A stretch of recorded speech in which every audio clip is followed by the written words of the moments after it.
All right, we are recording, so I've made sure that I tell everyone to remind me to record, because if I forget, I lose the whole thing.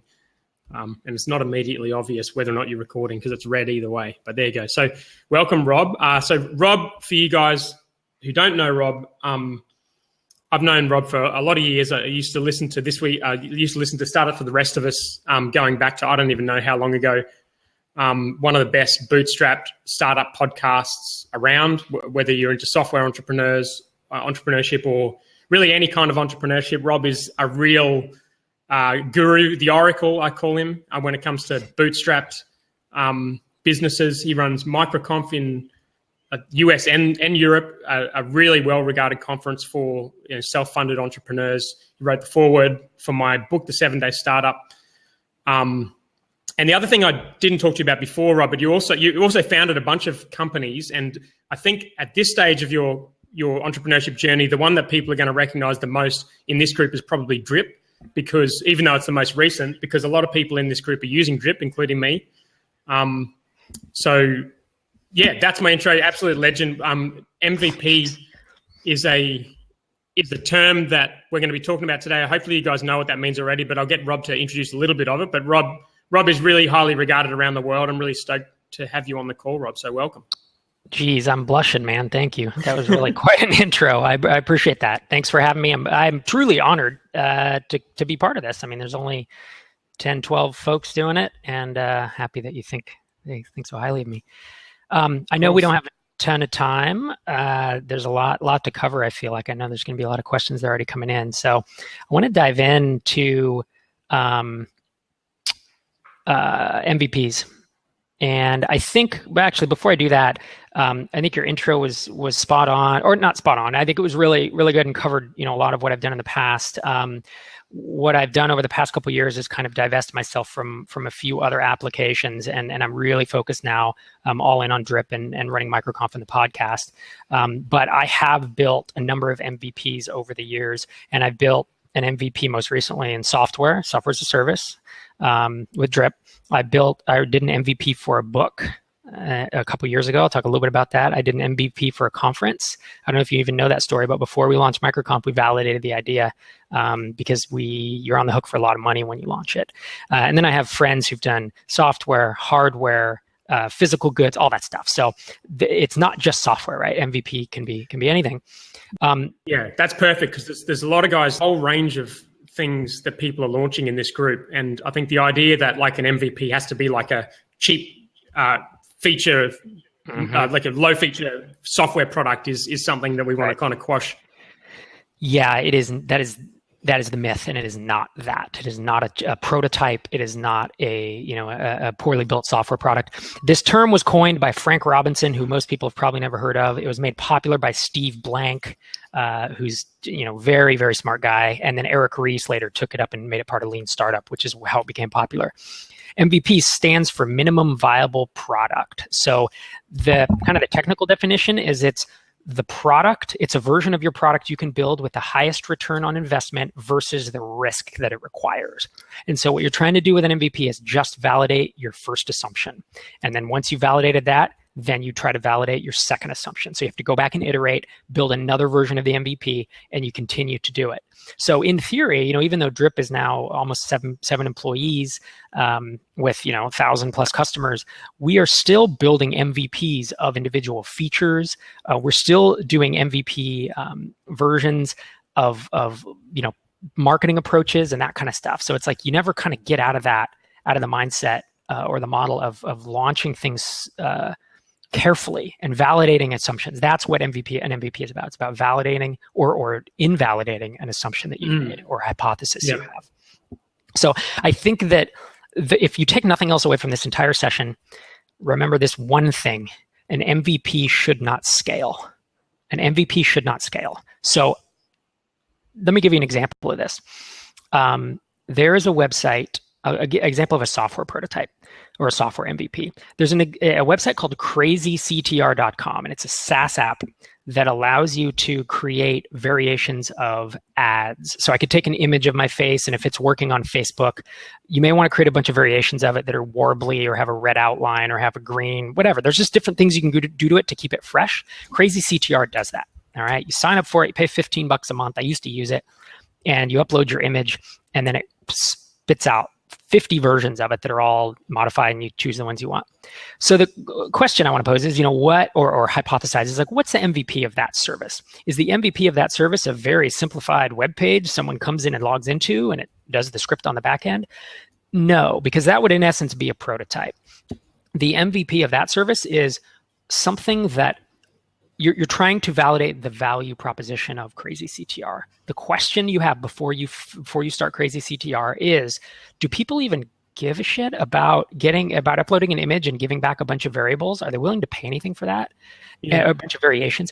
And so you could do that yourself with Photoshop, or with a virtual assistant, and literally have a landing page that says click here. And when it clicks here, it's a mail to link, that sends me an email on my Gmail account and says, hey, please, upload your single image here, and I'll reply back within 6 hours or within 24 hours.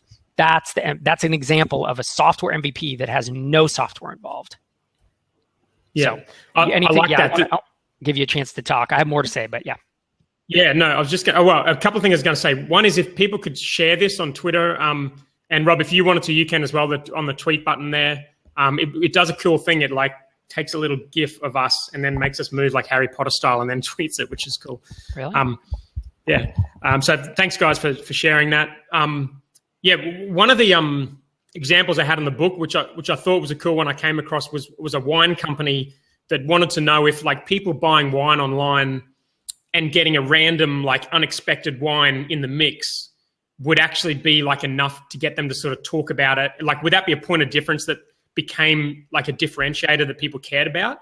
And the way they validated that was by having a party and just telling people it's $15 for a bottle of wine and randomly giving one in every 10 people a $100 bottle of wine instead of a $15 bottle of wine.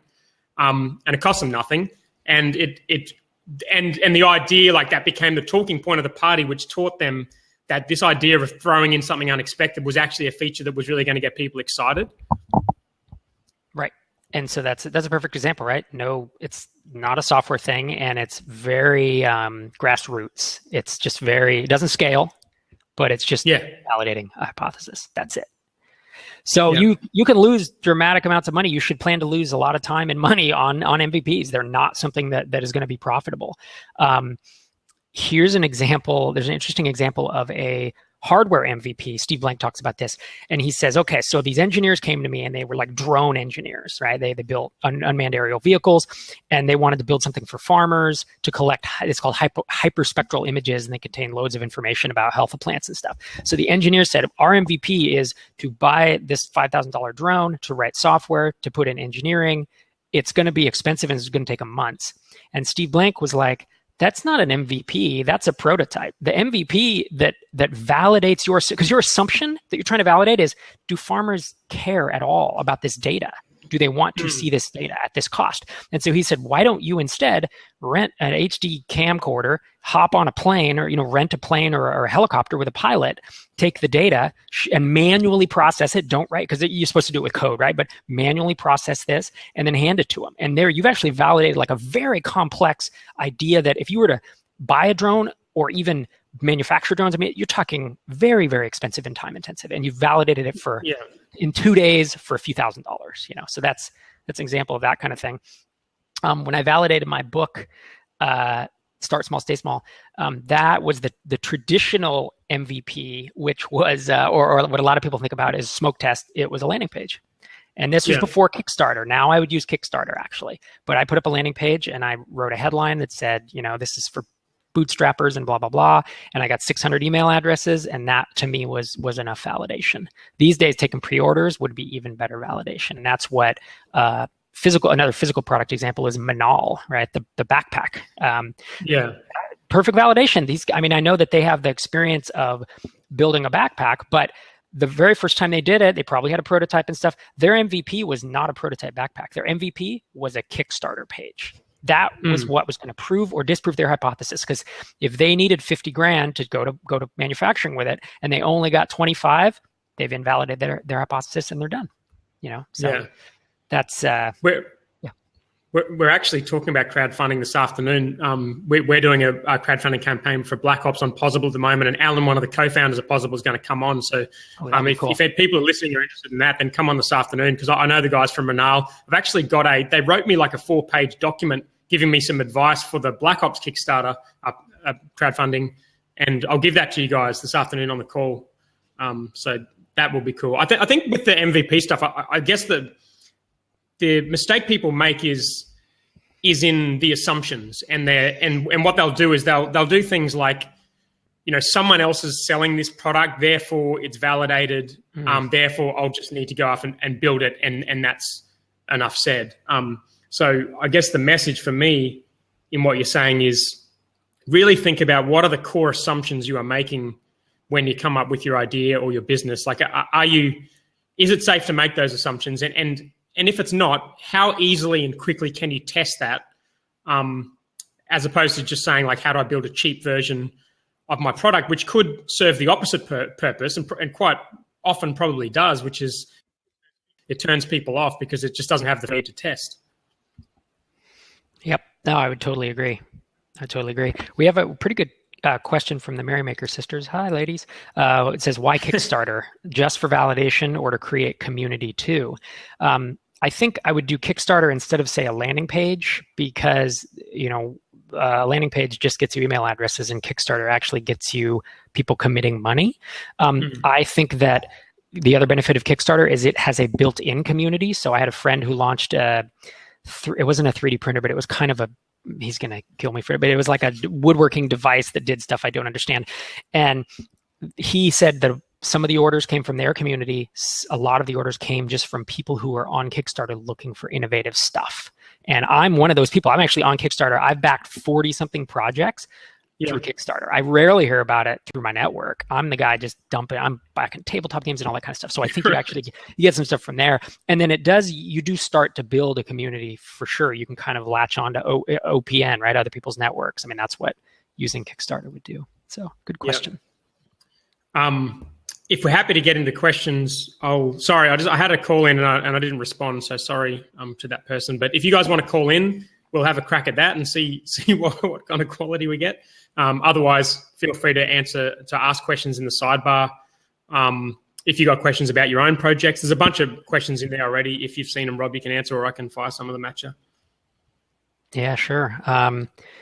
So Stephen Vanderpale, I'm sure I mispronounced that. Sorry about that. He says, so by your definition of MVP, it sounds more like it's a minimum viable business idea or business model instead of an actual product. So there's two things when you think about a product. There's the question of, can I build it? And then there's the question of, can I market, and is there a market for it, right? So if you're dealing with a product that is, if you're trying to build Google, or then there's an algorithm that's really hard to build, and you may have to answer that question, can I build it? If you're trying to design, that drone that does funky stuff, then yeah, you will have to answer that question, can I build it, down the line? But in advance of that, your first assumption or your first hypothesis that you should be testing is, does anyone even care about this? Should I build it? Rather than, can I build it?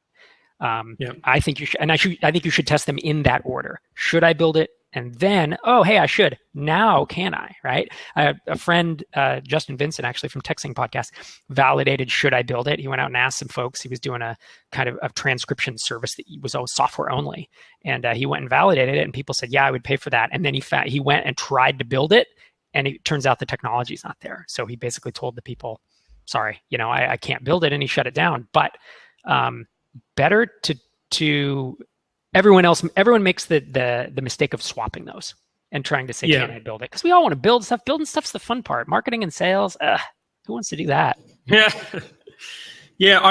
was a question sort of related to that from Helen, which I might just have a quick crack at answering, because I've got an opinion on this, which is, if you know the industry well and you already know what people want, and I think sometimes you're not just validating whether or not there's demand for what you're building. I think sometimes you're also validating whether or not you can actually sell it.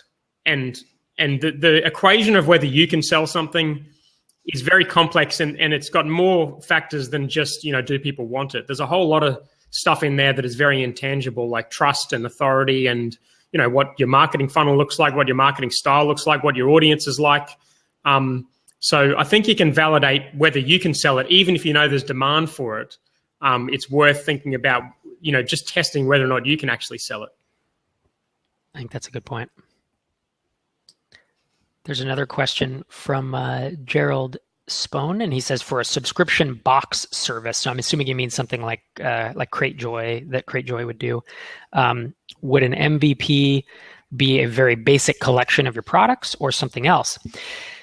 I can think of a couple ways. What I would, if I was going to start a subscription box service, I would probably go to Kickstarter, because it's a physical good, and you're going to find a community there.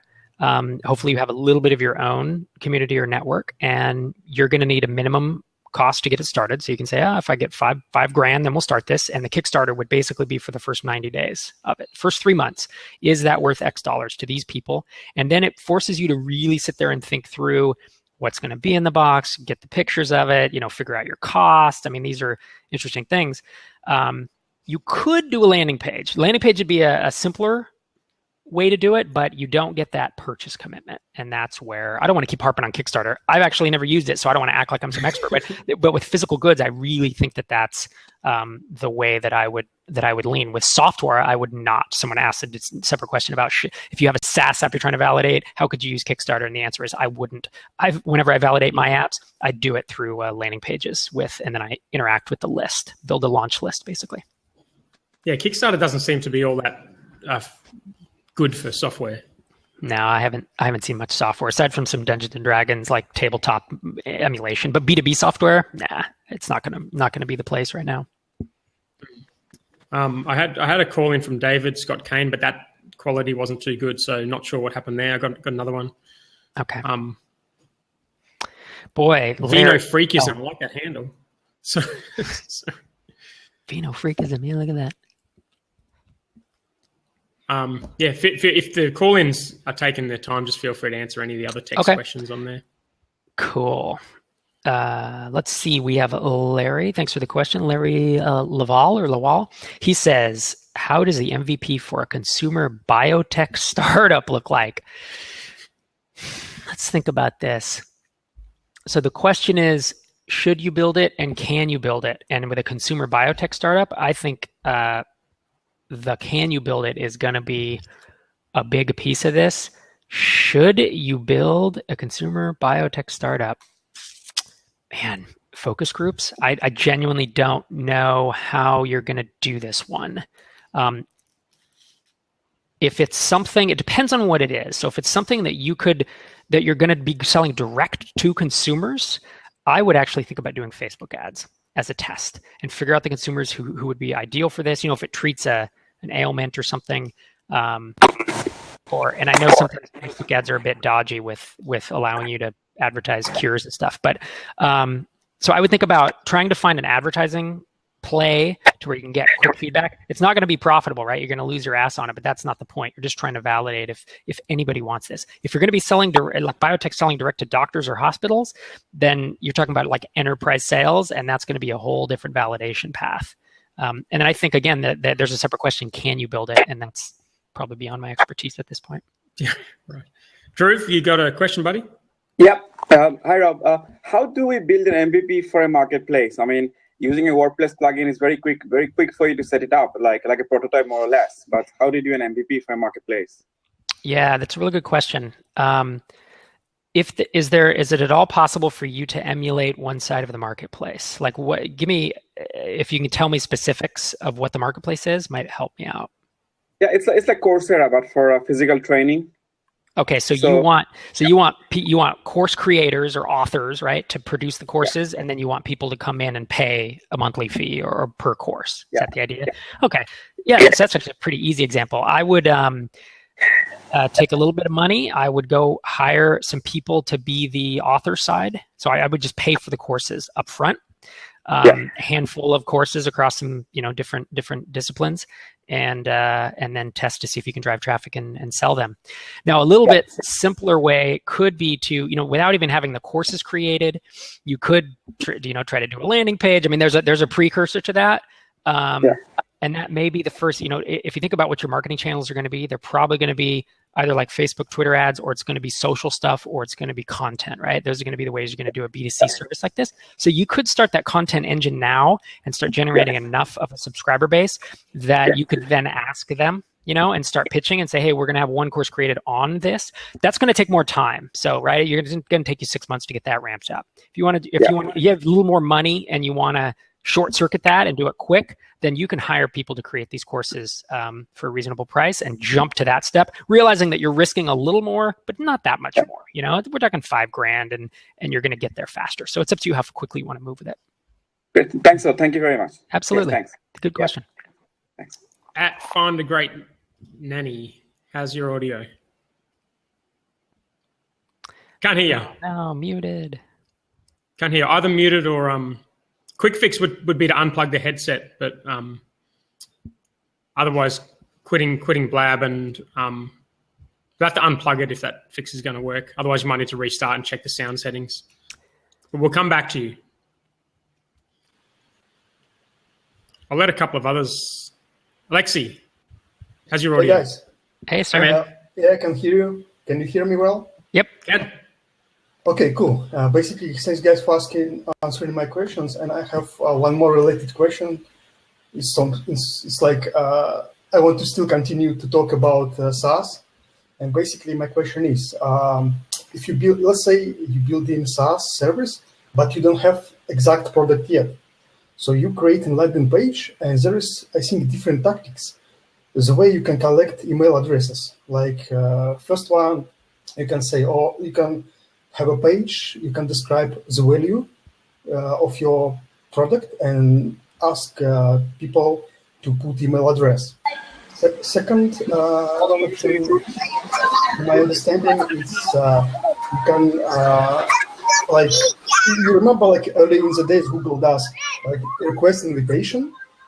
So like something, it's making, I think, it's different tactics. I think so instead of asking for email, you do the request authentication. Like they could authenticate with GitHub or Facebook or Google. Is that right? Yeah, but it's sort of another way of saying apply for beta testing. I think, from my understanding, and I want to get your opinion on this. Like, what is the best way, basically, to collect emails? Yeah. So I think that anytime someone only has to click one button and then OAuth, it's an OAuth screen that basically says, hey, you're logged into Google. This person just wants access to your email address. That's going to be a lower friction way to get someone's email address. A friend of mine launched a service that integrates with it's called CodeTree. It integrates with GitHub source control, and his landing page had no email collection on it. It said, hey, this is what I'm going to do. I'm really going to kick ass on GitHub issues. Click here to OAuth to GitHub, and I'll notify you when we launch. And that was it. And he got a very good conversion rate. Am I answering the right question? Not exactly. Okay. By saying request invitation, I was saying like Google does before with Gmail. For example, you wasn't be able to, or like they released a year ago app like Gmail app for mobile phone, but you can't use it because without invitation. So like, what is the best way? To say straight, apply for, leave your email address, and we come back to you when we have product, or it's better to say, apply for invitation, we get back to you, or apply for beta testing. Right. It's ready with like, what is the best way to go? So to make it more of a, you're talking about how Gmail made it a contest, or like Dropbox, I think early on said like you're number 900 out of 20,000 in the line, and tweet to move ahead in line and all that stuff. Yeah. I like, Sumo Me allows you to do that, or King Sumo, I guess their plugin has contests and they allow you to get social shares and move up. It depends. So here's the thing. It depends on the audience. If you're going to consumers, which Gmail was and Dropbox was and all those things, I think that kind of approach can work. I'm a little more skeptical. When we launched Drip, which is very much B2B. I mean, you have to be kind of a sophisticated marketer to understand it. I'm not sure that approach would have gotten much traction because B2B marketers are very busy someone running a startup or a blogger, much more busy and probably doesn't want to spend the time to kind of screw around with the social sharing to get up in line. And, there's not as much need to do it, I think. So a lot of the B2C or the freemium business models, they're the ones that use this approach you're talking about, which is it's a gamification of it. And so I think if I was going B2B, I would lean towards not, unless because I think it, like when we launched Trip, I actually think it would have been detrimental to us. I think it would probably have made some people mad or insulted them. I also think that we were able to handpick who used our service early, and that was very helpful. Like we handpicked some influencers to go early that helped with spreading the word and such like that. So if you're getting more towards businesses, that would be my go-to, and I would, that'd be my default, and then I would evaluate from there. Dan, you have other thoughts on that, or? Just a quick one. I'll come to that Pass IT Global. Sorry, I know you've been waiting from that exotic location for a while. I'm going to see well. I don't know if I can. Oh no, because I got you muted because there's kids running around and stuff. But I'll turn you on in a second. Just one thought I had on that was Laura from Edgar mentioned this in her talk at the last DC Bangkok, and mentioned that Edgar uses like an invitation system that isn't really an invitation system, which I've seen other companies use as well, which seems to be a bit of a new sort of innovation where it looks like you're applying to use it, but you're not really. You're just clicking the apply button, so it feels sort of exclusive, but then you just get straight into it. So I don't know if you've seen that, Rob, but Laura said she tried that and tested that against the standard that everyone else uses, and she said that just kept converting a shitload better than everything else, so she went back to that. Right. Hers is now basically you can't just go and sign up for Edgar. You have to, even though they're live, you have to go through this process. And I have seen that used, and it can work. It obviously works for them. It works for, I run a membership website, and it works for that. We tested both ways, and it works really well. Yeah. I've never tested it with Drip. I would be really hesitant to test it with Drip because it would appear like a tactic. It would look like I'm trying to pull the wool over people's eyes. And these are serious business people I'm dealing with. If you're dealing with enterprises or people who are paying a lot of money, they don't want to put up with that bullshit, And I mean, I call it bullshit. It's not to talk about it detrimental. I use this approach. It works in some spaces, but I think you need to be careful. I think it can be detrimental to certain audiences. So, it's cool that it works for Edgar. We actually signed up for Edgar and went through that, and pretty quickly I was like, I realized, that's what they're doing here. It's an interesting tactic. Yeah. All right. At Pass IT Global. Thanks, How are you? Hi, I'm good. It's Brooklyn is my first name. Brooklyn. Sorry for making you wait so long. It's not a problem. I'm at SeaWorld, so it's all good. Right. Totally. Occupying the kids. Sorry? Show us some dolphins. No, I'm at the Rays. Oh, cool. Yes. Okay. Just got a little bit sidetracked. All right. So my question is, I've sort of done a lot of testing. I'm seeing if there's any validation. I've got lots of validation from the community of like my exact niche that I'm looking at. I went over to PartnerCon in Arizona and pushed it out to all of those certified consultants because they would be the people that I want to take on my product and do a joint venture launch so that they get a take and affiliate process because their customers are my target audience. Should I just be focusing on that? Should I put all my cookies into the one basket, or should I be putting it across a lot of places, like doing a Kickstarter potentially and selling subscriptions before they arrive, or selling a course to get them into the subscription process? What is the best method? There's no best method, but let's dig in a little more on your product. Who is the audience? You said PartnerCon. Is this Infusionsoft? Yeah, exactly. Infusionsoft. So essentially, I've created an opt-in at offline word of mouth. So via text messaging and micro websites. And it integrates with brick and mortars. Is it for brick and mortar businesses? It's for anyone who has something that want to share their brand. Okay. So to start, that's not the right answer yet. Are you a solo? You don't want it to be for anyone. You want to figure out a tighter niche. I would go for a vertical first. My tighter niche is for like chiropractors, for anyone who provides a health service, because they operate chiropractors. Yeah, exactly. People who are there who really operate their business on word of mouth referrals. Got it. There you go. Okay.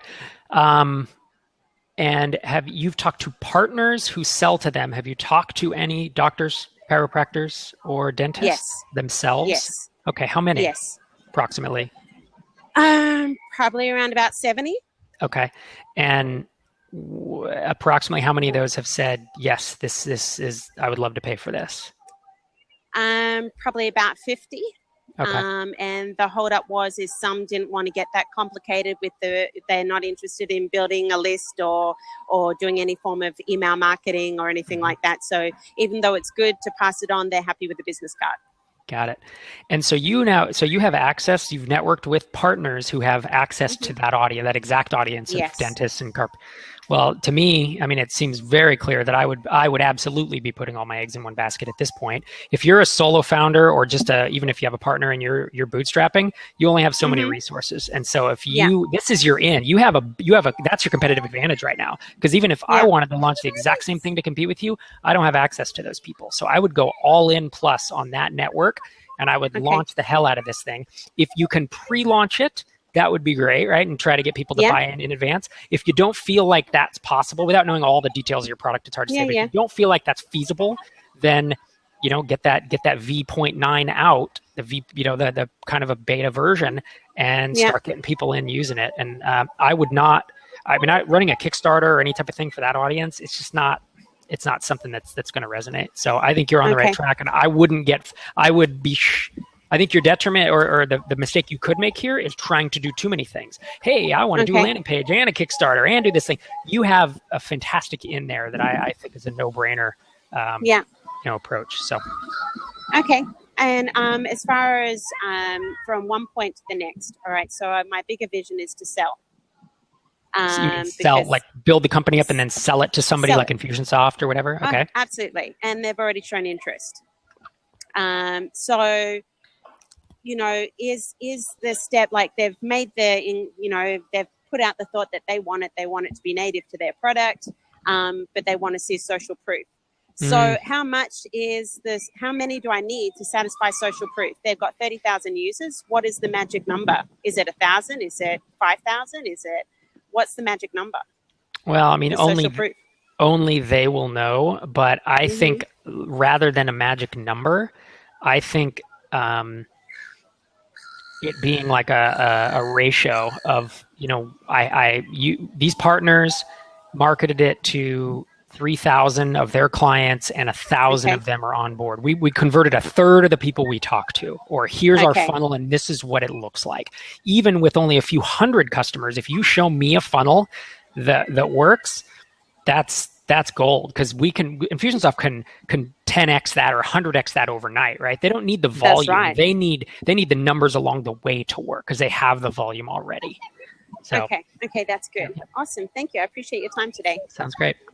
Thank you. Thanks for the question. Enjoy SeaWorld. Yeah, it's awesome. Bye.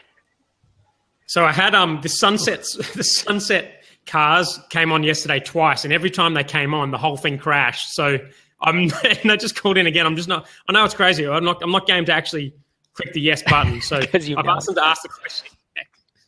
So the question is: so we have older model convertible sports cars, and used to be in Tasmania. Most of our customers were 40-somethings. That must be part of the question. What's the second part of the question? The cars are crashing blood. Yeah, want to change to a new demographic, younger demographic. So these guys rent out luxury cars on the Gold Coast where I am. I think that's my understanding of it. I've got to get in there for a tour. Yeah, for sure. A little test drive, if you know what I mean. Yeah, hit us with the question. Otherwise, I'll get someone else on the call. We have a bunch of questions here. Jeez. Oh, yeah. So like sports cars version of Wicked Campers, I think she means there. So, yeah, interesting. So you like longer term leasing out of cars to younger people. Is that kind of the idea?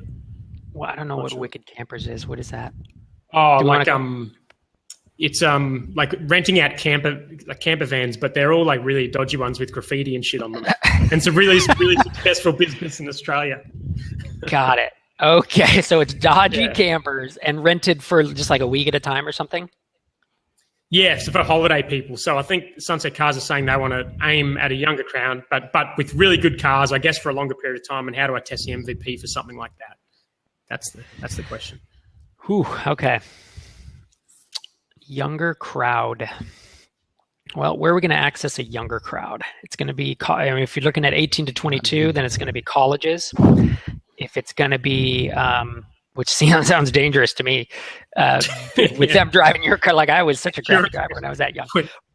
But I mean, that's where I would start. I would literally go to a college and have a table and hand out flyers, like do it old school, or advertise on Facebook to, affiliate, because you can do affiliated with like a local university or whatever, and advertise like, do you want to rent blah blah? That may be the less physical way of doing it, right? If you want older than college, well, yeah, the nice part about Facebook is you can do demographics. So whatever your demographic is, whether it's 22 to 30-year-olds or 20 to 30-year-olds, with some type of interest in automobiles or, something like that, that's pretty easy to get down to it. And the Facebook ads are not terribly expensive. So that'd be an easy way to, and then you send traffic to a landing page, basically, a click funnel or a lead page. And you just got to communicate your value prop there. You could on that, you may not want to collect, you could either collect an email, you could collect a cell phone number, or you could just have them click a button and ring you right up. And then you're going to get really quick feedback about it. I saw someone here locally to me use a click-to-call feature that worked well because they were able to have 5-10 conversations a day. They were paying $10-12 in Google clicks or Facebook, or it was Google clicks because they were local. So they were, Google AdWords is pretty cheap local. And then they were having these phone conversations and they were amazing. Like you don't necessarily need quantity. If you can get really qualitative results by having conversations with enough people, you start to see patterns. So that's what I would, as a tech guy and as a guy who does a lot of online marketing, that's probably what I would start with. I also think going to university and, having conversations, like I said earlier, is a totally viable option just to suss it out, especially if there's a car club or something, because you want to narrow it down a little bit, right? You don't want to go to the quad and talk to everyone. You want to figure out like who's interested in cars on this campus. So that's what I look at. I think there are a couple of other things there. Helen mentioned you get on Instagram. So I think if you're going to change the platforms you're marketing on, something like Instagram or Snapchat, I'd be all over Snapchat. This would be the epic sort of content for Snapchat. Instagram as well, perfect content for Instagram. But think about what you're actually trying to validate. Are you trying to validate that the young people will pay for it as much as the older people will? If that's the case, maybe you could do exactly what Rob said, but do it for two different targets and just see what results you get, compare the two. Or are you trying to validate, like, is there insurance concerns with younger people, or can you get their attention? So you need to think about exactly what you're trying to test. But I think changing the platform you market on would if you're doing lots of content, that would be a really easy way to get in front of the younger crowds anyway. Yeah, sure. Jose. Hey there. Hi, Jose. Can you hear me today? Yep, I got you. Excellent. First of all, old guys like cars too, okay? You don't have to go to the college campus. I would like to cruise around a nice convertible. Thank you very much. First of all, this is great because you completely destroyed what I thought I wanted to do as an MVP. So thank you. So now my brain is racking here.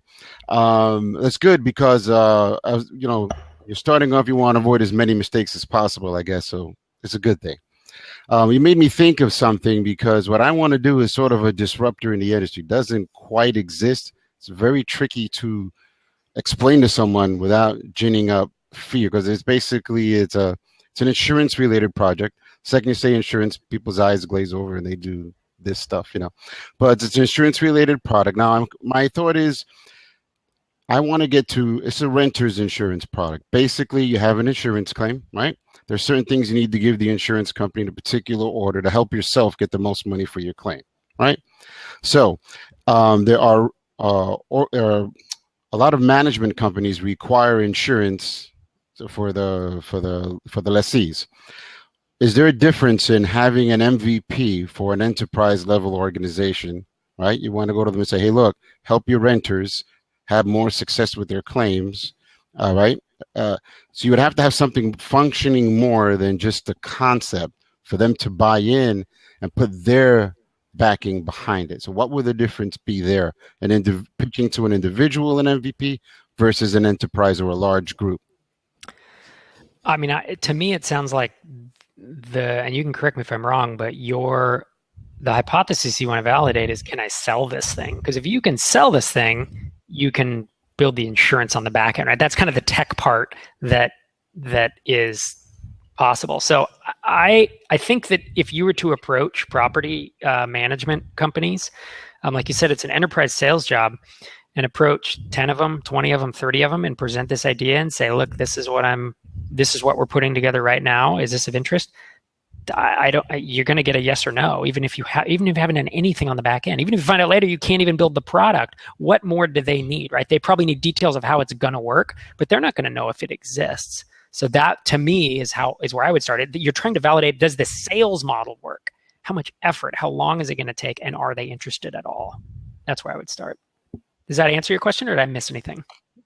No, absolutely perfect. Yeah, because I'm thinking, as an older person, you're trying to unlearn a lot of old business principles, Yep.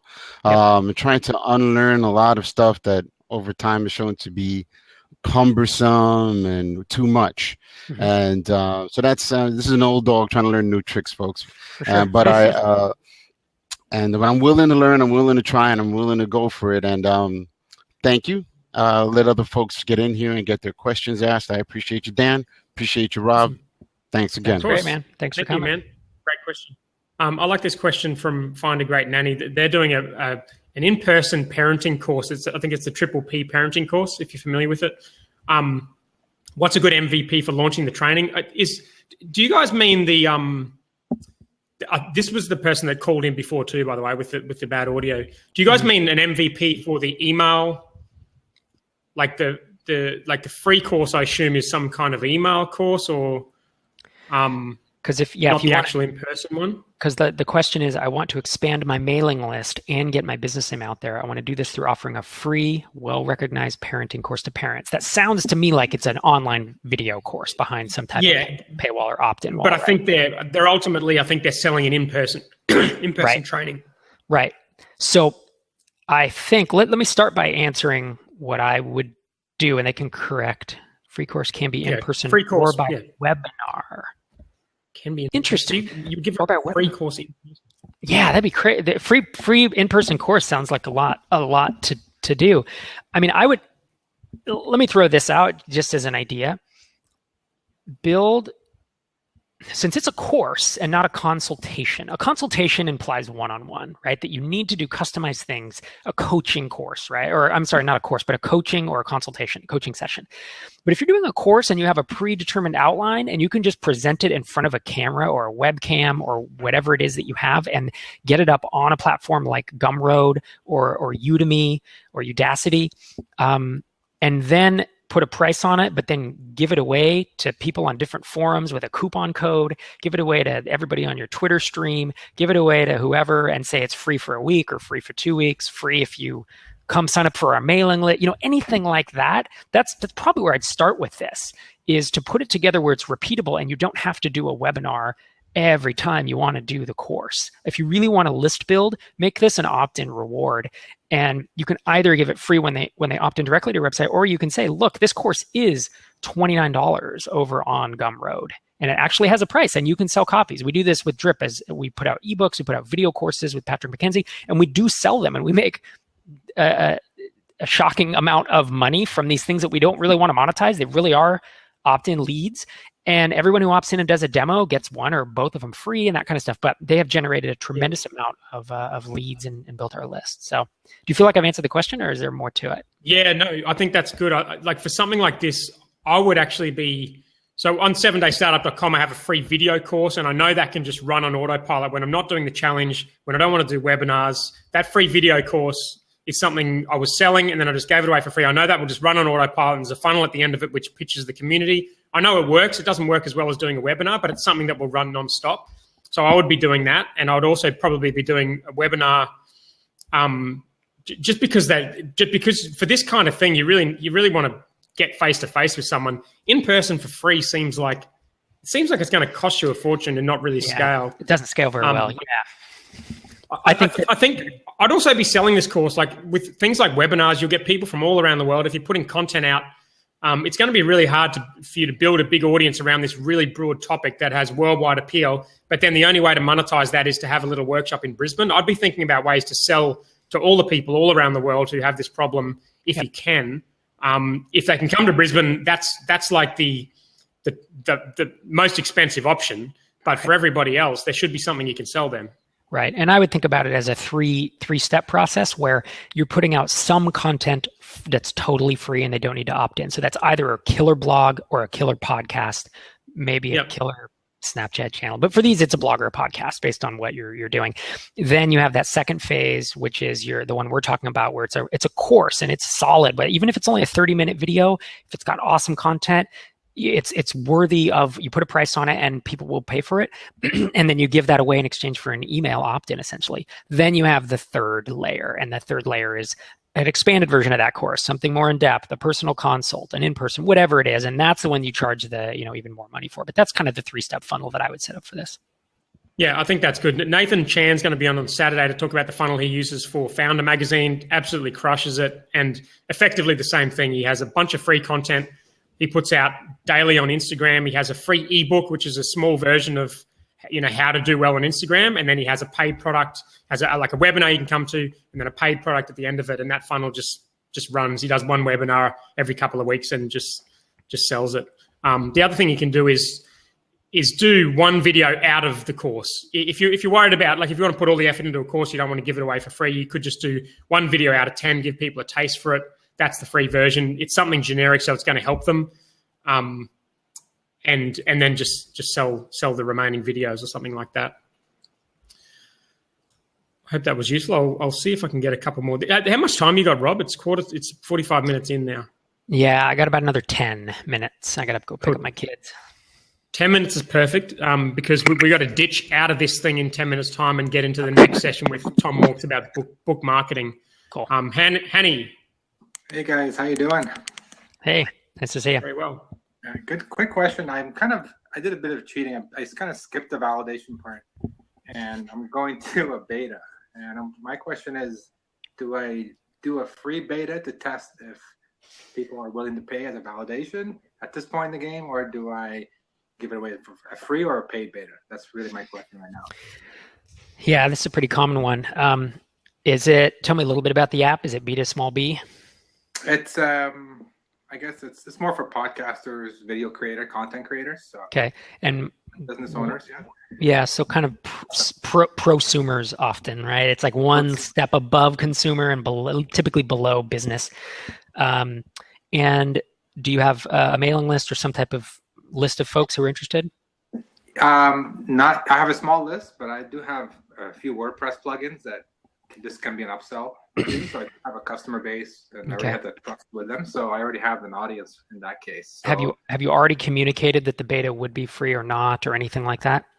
No, I've only told a few people kind of on one-on-one calls. Perfect. Public. Okay. So great. That's I know exactly what I would do in your shoes. I was in this position a couple years ago with Drip, and we were going to run basically the beta. We didn't call it a beta. We called it early access. And the reason is because beta sounds like your software's not done. It's going to be buggy. And, it's really, I don't know, not worth much. Early access. Unless you blab, of course, in which case.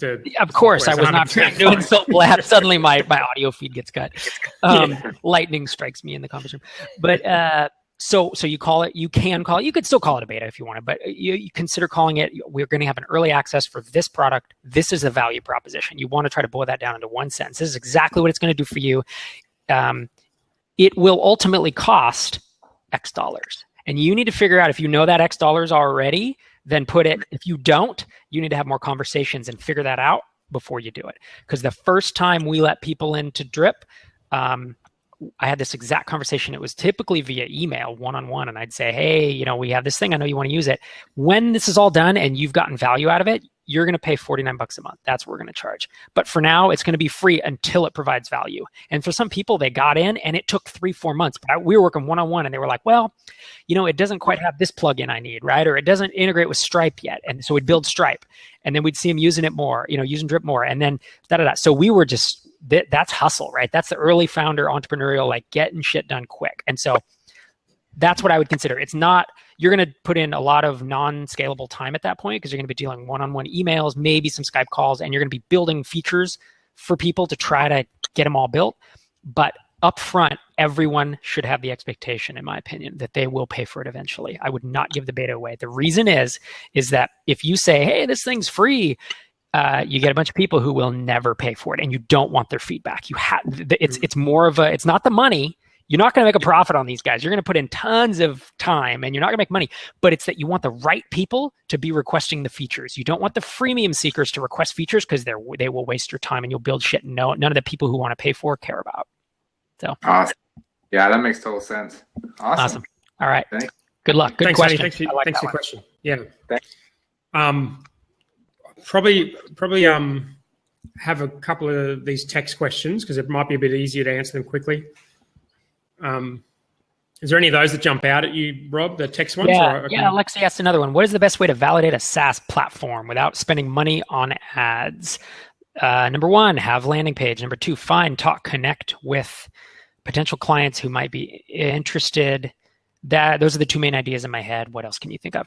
The answer to this is every online marketing approach, period. You could do organic SEO. You could start a blog and do content marketing without a product. You can get landing pages up that give away free templates for something. Let's say you sell invoicing software. You can give away free invoicing templates, get SEO to that, collect emails there. Basically, every marketing approach that you've ever heard of can be used to validate an MVP. So you need to choose the one that is probably your low-hanging fruit. It's the one you can do easiest to hit the most people. And to do it without ads, I wouldn't necessarily rule ads out. I know some people don't want to do ads, but it's such a viable and quick channel to do. Even if it costs you some money, it's something you can do fast. Merrymaker Sisters, how do you know when to move away from your original MVP? As in, you validated it, people are loving it, but when do you know when to change it up and make it even better? Oh, good question.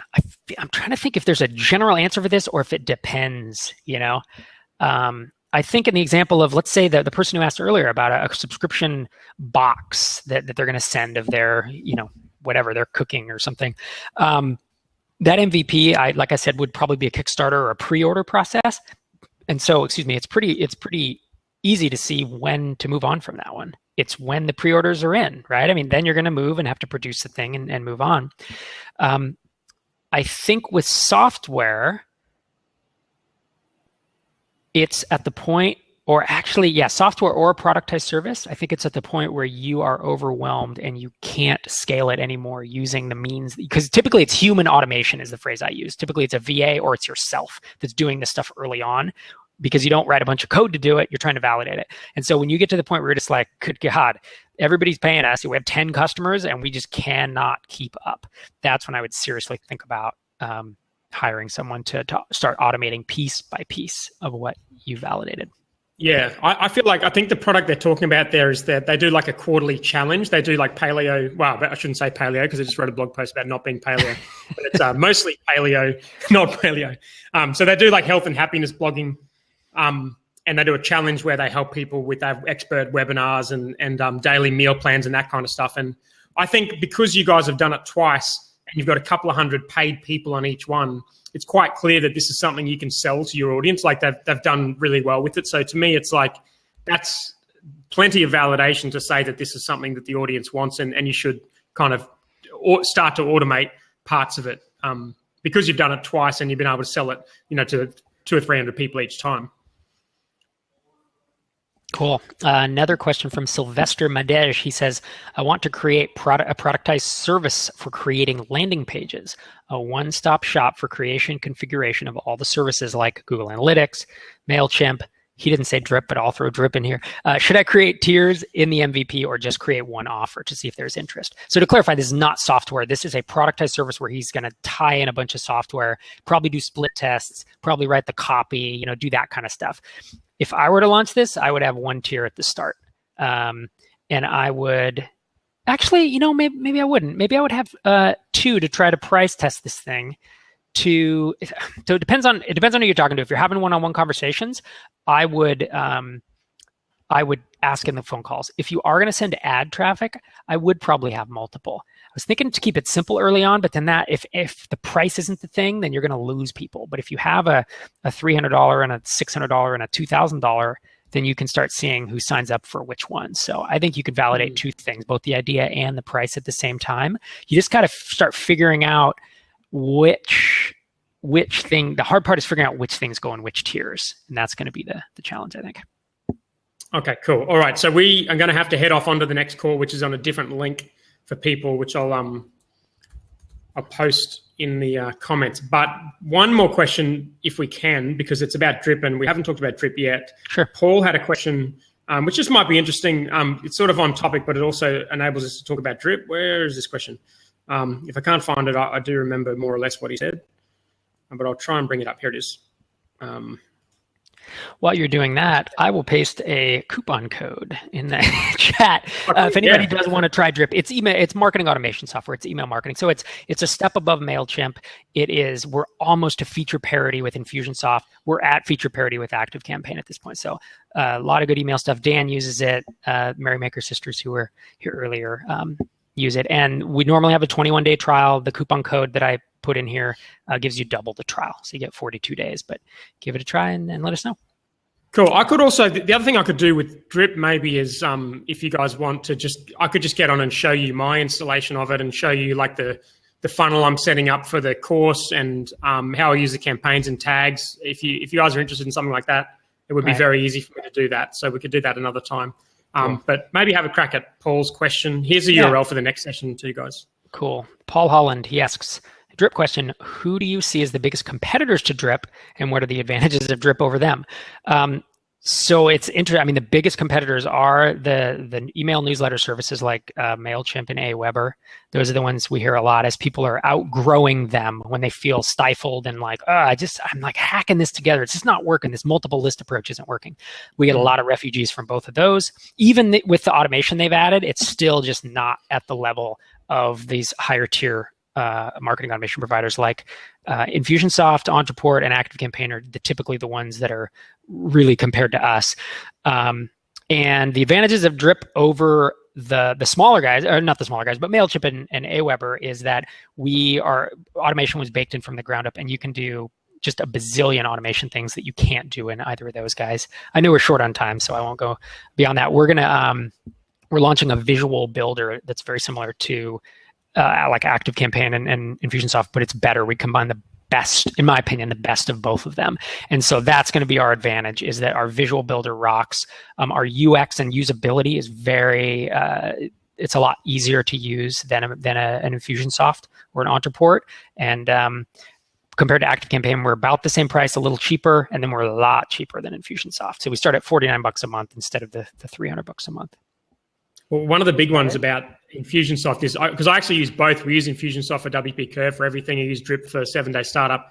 And I like both of them, but Infusionsoft is just overkill for a lot of the people in this audience, and it was overkill for what I needed for 7-day startup. So I wasn't going to go install another implementation of Infusionsoft. But one of the things with Infusionsoft is you almost have to relearn it. Like every time you send out a broadcast, with Drip, it's very much like MailChimp in that it's quite obvious when you want to email your people, it's quite obvious how you go in there, you click broadcast, you choose the tag or the campaign or whatever, you send the email.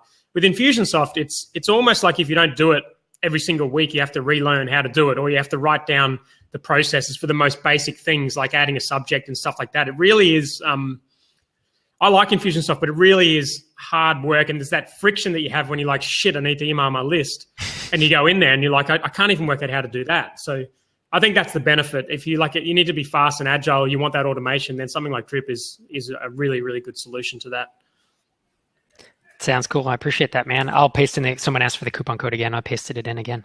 So that's awesome. We're going to go. We're literally 1 minute away from doing the next call. I've put the link in the messages here. Rob, thank you so much. Thanks, that was guys. Absolutely outstanding presentation. Really, really grateful for you coming on. It was really My pleasure, good. man. Thank you so much. Have a good one, guys. Thanks for coming, everybody.